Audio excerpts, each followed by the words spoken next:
আজ আমি একটা ভাপা দই বানাবো। এটার পানি ঝরিয়ে নেওয়ার জন্য এইভাবে রেখে দিব।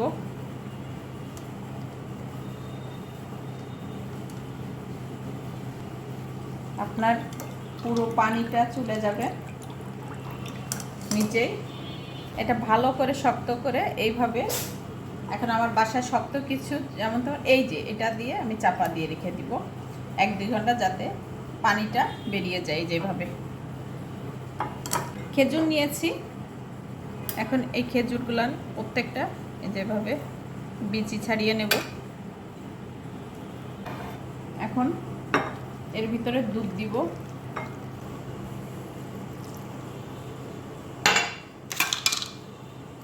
এভাবে নরম হওয়া পর্যন্ত রেখে দিব।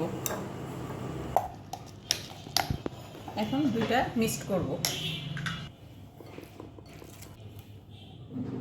খেজুর ব্লেন্ড করে রাখছিলাম, এটা দিয়ে দিব।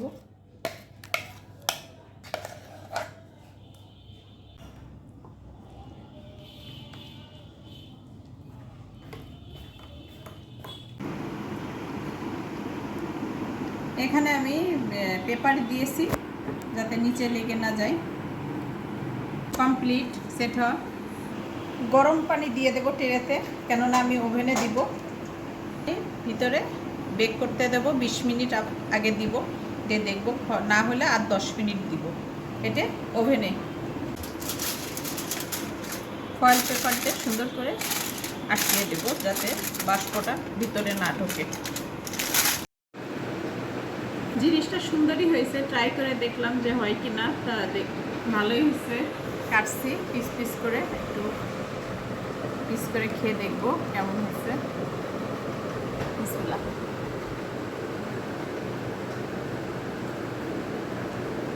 টক দইটা হয়েছে কি, খেজুরের কারণে মিষ্টি দই হয়ে গেছে, পুরোই মিষ্টি, কেননা খেজুর দিয়া।